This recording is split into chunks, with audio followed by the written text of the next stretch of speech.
എല്ലാവർക്കും നമസ്കാരം. മലയാളത്തിലെ ആദ്യത്തെ ടാരോ റീഡിംഗ് ചാനലായിട്ടുള്ള മൈ സ്റ്റാറ്റിലേക്ക് സ്വാഗതം.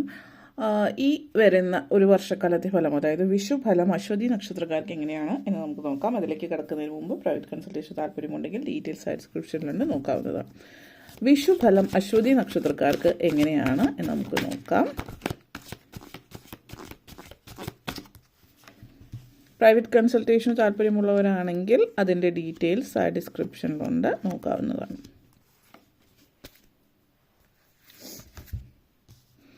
ആദ്യം തന്നെ 2 of Wands energy, Page of Cups energy, 9 of Pentacles, 5 of Wands, Judgment and Queen of Wands energy connections ആണ് അശ്വതി നക്ഷത്രക്കാരെ സംബന്ധിച്ചിടത്തോളം. നിങ്ങളുടെ എനർജി ആദ്യം തന്നെ 2 of Wands and Judgment energy connections ആണ്. അപ്പോൾ നിങ്ങളെ സംബന്ധിച്ചിടത്തോളം ജീവിതത്തിൽ നിങ്ങളുടെ ബന്ധങ്ങൾക്ക് വളരെയധികം നിങ്ങളെ സംബന്ധിച്ചിടത്തോളം നിങ്ങളുടെ സെൽഫ് ഇമേജ്, അതായത് നിങ്ങളെന്ന് പറയുന്ന വ്യക്തിയെക്കുറിച്ച് എല്ലാവരും നല്ലത് പറയണം, എല്ലാവരെ കൊണ്ടും നല്ലത് പറയിപ്പിക്കണം എന്നുള്ളൊരു ചിന്തയാണ് നിങ്ങൾക്ക്. എന്ന് വെച്ചിട്ട് അതിൽ സ്വാർത്ഥതയില്ല എന്ന് പറയാൻ പറ്റില്ല. ഇപ്പോഴത്തെ ഒരു എനർജി എന്ന് പറഞ്ഞാൽ നിങ്ങളുടെ ഉള്ളിൽ നിങ്ങളുടെ കൂടെ നിൽക്കുന്ന ആളുകളെല്ലാവരും നിങ്ങൾക്ക് ഒട്ടും തന്നെ അതായത് ഒരാൾ നിങ്ങളെ ക്രിട്ടിസൈസ് ചെയ്താൽ അത് നിങ്ങൾക്ക് ഒട്ടും സഹിക്കാൻ പറ്റുന്ന ഒരു കാര്യമല്ല. എന്ന് വെച്ചിട്ട് നിങ്ങൾക്ക് ഗുണങ്ങൾ മാത്രമേ ഉള്ളൂ എന്ന് പറയാനും പറ്റില്ല. അത് നിങ്ങൾക്കറിയാവുന്ന കാര്യമാണ്.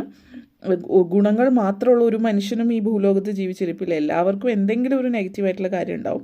നെഗറ്റീവായിട്ടുള്ള കാര്യങ്ങൾ മറ്റുള്ളവർ പറയുമ്പോൾ അത് കേട്ടിട്ട് അത് മനസ്സിലാക്കാൻ ശ്രമിക്കുന്നതിന് പകരം എപ്പോഴും പ്രതിരോധിക്കാൻ ശ്രമിക്കുന്ന മുട്ടുന്യായങ്ങൾ പറയുന്ന ഒരു സാഹചര്യമാണ്. അപ്പോൾ നിങ്ങളെ സംബന്ധിച്ചിടത്തോളം ഇവിടെ സൂചിപ്പിക്കുന്നതെന്ന് വെച്ചാൽ ബന്ധങ്ങളിൽ എപ്പോഴും നിങ്ങളെപ്പോഴും വളരെ നല്ലതാണ്. നിങ്ങൾ എല്ലാത്തിനും സഹകരിക്കുന്ന വ്യക്തിയാണ്, അല്ലെങ്കിൽ എല്ലാവരുടെയും സഹായത്തിനെത്തും, അല്ലെങ്കിൽ വളരെ സൽസ്വഭാവിയാണ് എന്നെല്ലാവരും പറയുന്നത് കേൾക്കാൻ നിങ്ങൾക്ക് ഇഷ്ടമാണ് എന്നുള്ളത് ഇവിടെ പറയുന്ന ഒരു സിറ്റുവേഷൻ എന്ന് വെച്ചാൽ നിങ്ങളുടെ ഫാമിലി ലൈഫായിരിക്കാം. ചിലപ്പം ഇവിടെ ഒരു ജഡ്ജ്മെൻറ്റ് എനർജി സിറ്റുവേഷൻ കൂടിയിട്ടുണ്ട്. അപ്പോൾ ജഡ്ജ്മെൻറ്റ് എനർജി സിറ്റുവേഷൻ എന്ന് പറയുമ്പോൾ നിങ്ങൾ ഏത് രീതിയിലാണോ മറ്റുള്ളവരിൽ നിന്ന് കേൾക്കാൻ ആഗ്രഹിക്കുന്നത് കേൾക്കാതെ വരുമ്പോൾ നിങ്ങൾ വളരെ ഫ്രസ്ട്രേറ്റഡ് ആവുന്നുണ്ട്. അപ്പോൾ ഇത് നിങ്ങളെ നെഗറ്റീവായിട്ട് ബാധിക്കുന്നുണ്ട്.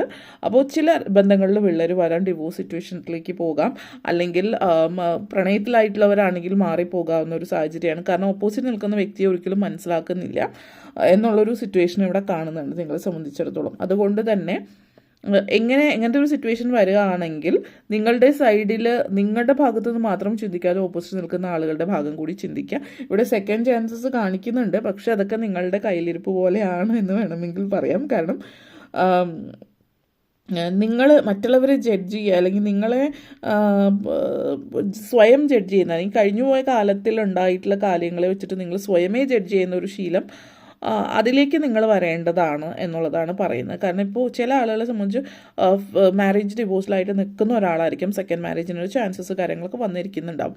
പക്ഷേ നിങ്ങളപ്പോഴും നിങ്ങൾ കഴിഞ്ഞുപോയ കാലത്തിൽ സിറ്റുവേഷൻ അനുസരിച്ച് പാസ്റ്റ് ആക്ഷൻസ് നിങ്ങൾ ജഡ്ജ് ചെയ്യുക, അല്ലെങ്കിൽ അതിനെ ഒരു റീഇവാലുവേറ്റ് ചെയ്യുക. ജഡ്ജ് ചെയ്യുന്നതിൻ്റെ അപ്പുറത്തേക്ക് ഒരു റീഇവാലുവേറ്റ് ചെയ്യുക, എന്താണ് സിറ്റുവേഷൻ, എന്താണ് സംഭവിച്ചതെന്ന് മനസ്സിലാക്കൂ. ഒരു തിരുത്തലിനെ കുറിച്ചോ നിങ്ങൾ ചിന്തിക്കുന്നില്ല.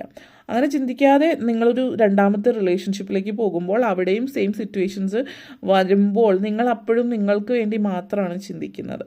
അത് നിങ്ങളെ നെഗറ്റീവ് സിറ്റുവേഷനിലേക്ക് കൊണ്ടെത്തിക്കും എന്നുള്ള ഒരു റിവ്യൂ നിങ്ങളുടെ ജീവിതത്തെക്കുറിച്ചിട്ട് റീഅസസ് ചെയ്യുക, നിങ്ങളുടെ പാസ്റ്റ് ലൈഫിൽ എന്താണ്. പക്ഷെ don't be too hard on yourself എന്നുള്ളതാണ് ഈ ഒരു സമയം നിങ്ങൾ ശ്രദ്ധിക്കേണ്ടത് ഏറ്റവും കാര്യം. ഇതൊരു റിലേഷൻഷിപ്പിനെ സിറ്റുവേഷൻ വൈസ് ആണ് പറയുന്നത്. അതേപോലെ തന്നെ page of cups and 5 of Wands energy situations ആണ്.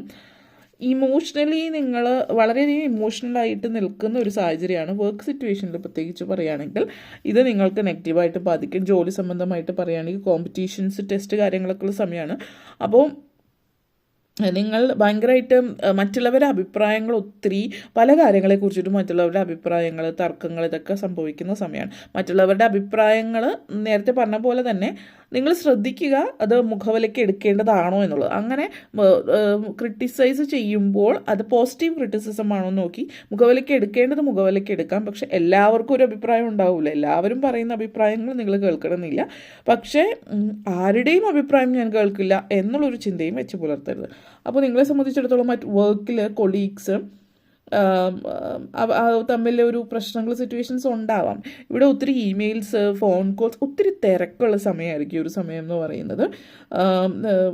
അതുകൊണ്ട് തന്നെ നിങ്ങൾ ഭയങ്കരമായിട്ട് ഫീലിംഗ് എന്ന് വെച്ചാൽ ഒരു എന്താ നമ്മൾ 2 വശത്തേക്ക് നിങ്ങളെ 2 സൈഡിൽ നിന്ന് ആളുകൾ വലിച്ചുകൊണ്ടിരിക്കുന്നത്, അതായത് അത്രയും ഒരു അതുപോലെ നിങ്ങൾക്ക് ഭയങ്കര വീക്കായിട്ട് ഫീൽ ചെയ്യുന്ന ഒരു സമയമാണ്. അപ്പോൾ ഇതുകൊണ്ട് തന്നെ അതോടൊപ്പം തന്നെ ഭയങ്കര ഈഗോ അല്ലെങ്കിൽ ഒരു പ്രൈഡ്, ഭയങ്കരമായിട്ടുള്ളൊരു ദുരഭിമാനം നിങ്ങളിൽ ഉണ്ടാകുന്ന സമയം കൂടിയിട്ടാണ്. ഇങ്ങനെയൊക്കെയുള്ളൊരു സിറ്റുവേഷൻ വരുമ്പോൾ നിങ്ങൾക്ക് ഫോക്കസ് ചെയ്യാൻ പറ്റുന്നുണ്ടാവില്ല പല കാര്യങ്ങൾ. ഇപ്പോൾ ജോലിയിലാണെങ്കിലും നിങ്ങളിൽ തന്നെ ഫോക്കസ് ചെയ്യാൻ പറ്റില്ല. അപ്പോൾ നിങ്ങളുടെ പേഴ്സണൽ ലൈഫിലെ സിറ്റുവേഷൻസ്, അപ്പോൾ കോമ്പറ്റീഷൻസ്, ടെസ്റ്റ് കാര്യങ്ങളൊക്കെ നടക്കുന്നുണ്ട്. അപ്പോൾ അതൊക്കെ അതിൽ കോൺസെൻട്രേറ്റ് ചെയ്യണമെങ്കിൽ നിങ്ങൾ ആദ്യം ചെയ്യേണ്ട ആ ഒരു ഈഗോ കാര്യങ്ങളൊക്കെ മാറ്റിവെക്കാൻ, പല കാര്യങ്ങളിലും അനാവശ്യമായിട്ട് സംസാരിക്കുക. നിങ്ങൾ ഒത്തിരി സംസാരിക്കുന്ന ഒരു വ്യക്തിയാണ് എങ്കിൽ, പൊതുവേ സംസാരപ്രിയരാണെങ്കിൽ നിങ്ങൾ സംസാരം ഒന്ന് കുറയ്ക്കുന്നത് വളരെ നല്ലതാണ്. എന്തെങ്കിലും ഒരു കാര്യം ചോദിച്ചാൽ യെസ് ഓർ നോയിൽ ഒതുക്കി ഓവറായിട്ട് എക്സ്പ്ലെയിൻ ചെയ്യുമ്പോൾ പുതിയ പുതിയ ക്വസ്റ്റ്യൻസ് വരും. ആ പുതിയ ക്വസ്റ്റ്യൻസ് ആൻസർ ചെയ്ത് അതായത് ഒത്തിരി സംസാരിക്കാതിരിക്കുക. ഒരാൾ ചോദിക്കുക നിങ്ങൾക്ക് ഏതാണ് വേണ്ടത് എന്ന് ചോദിച്ചാൽ യെസ് ഓർ നോ അല്ല, അതാണ് അല്ലെങ്കിൽ ഇതാണ്, അത്രയും മാത്രം ചുരുക്കുക. അല്ലെങ്കിൽ എന്താണ് സിറ്റുവേഷൻ അതിനനുസരിച്ചിട്ട് സംസാരിക്കുക എന്നുള്ളതാണ്.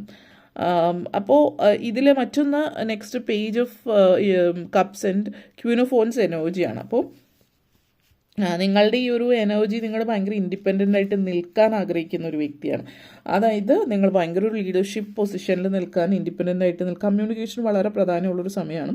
വളരെ ആളുകളായിട്ട്, അതായത് തുറന്ന് സംസാരിക്കാൻ ഇഷ്ടപ്പെടുന്ന ആളുകളാണ് നിങ്ങൾ. അതായത് സംസാരിക്കാൻ ഇഷ്ടപ്പെടുന്ന ആളുകളാണ്. മനസ്സിലുള്ളതാണോ പറയുന്നത് എന്നുള്ളത് വ്യത്യാസമായിട്ടുള്ള കാര്യമാണ്. എല്ലാവരോടും പ്ലസൻ്റ് ആയിട്ടായിരിക്കും സംസാരിക്കുക, കാരണം എല്ലാവരും തന്നെ ഇഷ്ടപ്പെടണമെന്ന് വിചാരിക്കുന്നതുകൊണ്ട്.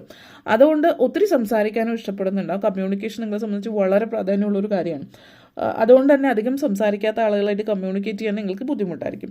ഓഫീസ് വർക്ക് റിലേറ്റഡ് ആയിട്ട് മീറ്റിങ്സ്, ഇപ്പോൾ ബിസിനസ് ചെയ്യുന്നവർക്കൊക്കെ കുറച്ചധികം സംസാരിക്കാത്ത ആളുകളായിട്ട് കമ്മ്യൂണിക്കേറ്റ് ചെയ്യേണ്ടി വരും. അപ്പോൾ നിങ്ങൾ ചിന്തിക്കേണ്ടത് ആളുകൾ പലവിധമാണ്. അപ്പോൾ അവരെങ്ങനെയാണോ പ്രയോറിറ്റൈസ് ചെയ്യുന്നത്, അവർക്ക് എന്താണോ വേണ്ടത് അതാണ് കൊടുക്കേണ്ടത്. നിങ്ങളുടെ ജോലിയിലാണെങ്കിലും ബിസിനസ്സിലാണെങ്കിലും ആ സിറ്റുവേഷനിൽ നിങ്ങൾ നിങ്ങളുടെ കഴിവുകൾ പ്രദർശിപ്പിച്ച്, അല്ലെങ്കിൽ നിങ്ങൾക്ക് എല്ലാം അറിയാമെന്നുള്ളത് കൊടുക്കുന്നതിന് പകരം അവർക്ക് എന്താണ് വേണ്ടതെന്ന് മനസ്സിലാക്കി ഓക്കെ എന്നുള്ള രീതിയിൽ കാര്യങ്ങൾ കേൾക്കാൻ നല്ലൊരു ഗുഡ് ലിസണർ ആവാം. നിങ്ങളെ സംബന്ധിച്ച് ലിസണർ ആവുക, സംസാരിക്കാതിരിക്കുക എന്നുള്ളത് കുറച്ച് ബുദ്ധിമുട്ടുള്ള കാര്യമായിട്ട് കാണിക്കുന്നുണ്ട്, പ്രത്യേകിച്ച് ഈ ഒരു മുന്നോട്ടേക്ക് പോകുന്ന ഈ ഒരു വർഷത്തിൽ. അപ്പോൾ ഇതൊക്കെയാണ് നിങ്ങൾ ശ്രദ്ധിക്കേണ്ടത് കാര്യം. ബെസ്റ്റ് ഡിസിഷൻ എടുക്കേണ്ടുന്ന സമയമാണ്. ബന്ധങ്ങളിൽ, വർക്കിൽ, പുതിയ പ്രോജക്ട്സ് കാര്യങ്ങളാണെങ്കിൽ ബിസിനസ്സോ അല്ലെങ്കിൽ നിങ്ങളുടെ ജോബിൽ ഏതിലായാലും. അപ്പോൾ അത് നിങ്ങൾ മുന്നോട്ടേക്ക് പോകും. പിന്നെ നിങ്ങളുടെ ബിലീഫ് സിസ്റ്റം സംബന്ധിച്ച് പറയുകയാണെങ്കിൽ 9 ഓഫ് പെൻറ്റക്കിൾസ് ആൻഡ് ജഡ്ജ്മെൻറ്റ് എനർജിയാണ്. കർമ്മത്തിൽ വിശ്വസിക്കുന്ന ഒരാളാണ് എങ്കിൽ കൂടിയും പലപ്പോഴും നിങ്ങൾ ആ ഒരു കർമ്മം നല്ല രീതിയിൽ ചെയ്യുന്നുണ്ടോ അത് സ്വയം ഇവാലുവേറ്റ് ചെയ്യേണ്ട സമയമാണ്. പിന്നെ റിലീജിയൻ പറയുകയാണെങ്കിൽ നിങ്ങൾ ചിലപ്പോൾ മതപരമായിട്ടായിരിക്കും, സ്പിരിച്വൽ ആയിട്ടായിരിക്കും, ഏത് രീതിയിലാണെങ്കിലും ആ ഒരു ഇതിൽ ബാഹ്യമായിട്ട് മറ്റുള്ളവരുടെ മുമ്പിൽ കാണിക്കുക, അല്ലെങ്കിൽ നിങ്ങളുടെ ഉള്ളിലേക്ക് നിങ്ങൾ നോക്കുന്നില്ല, മറിച്ച് ബാഹ്യമായിട്ട് എക്സ്റ്റേണൽ വാലിഡേഷനാണ് നിങ്ങൾക്ക് പ്രധാനം. പുറത്ത് ആളുകൾ കാണുമ്പോൾ ബാഹ്യമായിട്ട്, ഇപ്പോൾ വിജയം നമ്മൾ പറയുമ്പോൾ നമ്മൾ വിജയിച്ചു എന്ന് നമുക്ക് ആദ്യം തോന്നുന്ന, മറ്റുള്ളവരുടെ മുമ്പിൽ സാമ്പത്തികമായിട്ട് മുന്നിട്ട് ഒത്തിരി പൈസ കയ്യിലുണ്ടാവുന്നു, അല്ലെങ്കിൽ കാറ്, വീട്, ആ രീതിയിലാണ് വിജയത്തെ നമ്മൾ പലരും അളക്കുന്നത് പുറത്തുനിന്ന് നോക്കുമ്പോൾ. പക്ഷേ നിങ്ങളുടെ ഉള്ളിൽ നിങ്ങൾ സംതൃപ്തരാണോ, നിങ്ങൾ ജീവിതത്തിൽ വിജയിച്ചിരിക്കുന്ന ഒരു വ്യക്തിയാണ് എന്നുള്ളതാണ് സൂചിപ്പിക്കുന്നത്. റെക്കഗ്നീഷൻ നിങ്ങളുടെ ലൈഫിൽ നിങ്ങൾക്ക് വേണ്ടുന്നിടത്ത് നിന്ന് വേണ്ട പോലെ റെക്കഗ്നീഷൻ കിട്ടിയിട്ടുണ്ടോ എന്നുള്ളത്, അതിനെക്കുറിച്ച് നിങ്ങൾ വീണ്ടും ചിന്തിക്കുന്ന ഒരു സമയമാണ്. വിദ്യാർത്ഥികളെ സംബന്ധിച്ചിടത്തോളം ഈ ഒരു വർഷക്കാലം എന്ന് പറയുന്നത് പൊതുവിൽ ഒത്തിരി നല്ലൊരു സമയം, നല്ല ഇമാജിനേറ്റീവ് ആയിട്ടുള്ളൊരു സമയമാണ്. അപ്പോൾ നിങ്ങളെ സംബന്ധിച്ചിടത്തോളം നിങ്ങൾ കുറച്ച് പ്രണയത്തിലൊക്കെ വീഴാൻ പറ്റുന്ന സമയമാണ്. എന്ന് വെച്ചിട്ട് പഠിത്തമൊന്നും ഉഴപ്പുന്നതായിട്ട് കാണുന്നില്ല, പ്രണയത്തിൻ്റെ ഭംഗി ആസ്വദിക്കുന്നുണ്ട്. അതോടൊപ്പം പഠിത്ത കാര്യങ്ങളും ശ്രദ്ധിക്കുന്നതുകൊണ്ട് പഠിത്തത്തിൽ പ്രശ്നങ്ങൾ വരുന്നില്ല.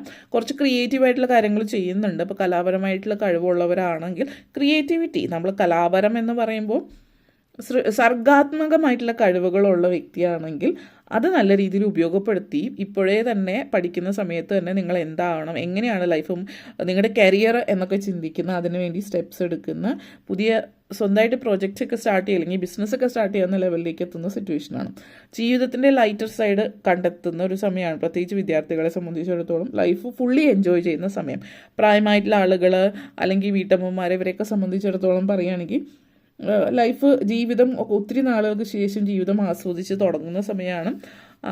ആ രീതിയിൽ ജീവിതത്തെ നോക്കി കാണുന്ന സമയമാണ്. മെയിനായിട്ട് ആ ഒരു 10-25 വയസ്സിന് താഴെയുള്ളവരും ഒരു 60 വയസ്സിന് മുകളിലുള്ളവരും എന്ന് വെച്ചാൽ ജീവിതത്തെ വേറെ രീതിയിൽ കാണാൻ തുടങ്ങുന്ന ഒരു സമയമാണ്. അല്ലാത്തവരെ സംബന്ധിച്ചിടത്തോളം ഈ പറഞ്ഞ കാര്യങ്ങളൊക്കെ ഒന്ന് ശ്രദ്ധിക്കുക എന്നുള്ളതാണ്. ഓക്കെ, അപ്പോൾ ഇത്രയും കാര്യങ്ങളാണ് പറയാനുണ്ടായിരുന്നത്. നിങ്ങളെ സംബന്ധിച്ചിടത്തോളം വീഡിയോ ഇഷ്ടപ്പെട്ടുവെങ്കിൽ ലൈക്ക് ചെയ്യാനും ഷെയർ ചെയ്യാനും കമൻറ്റ് ചെയ്യാനും സബ്സ്ക്രൈബ് ചെയ്യാനും മറക്കരുത്. എല്ലാവർക്കും നന്ദി, നമസ്കാരം.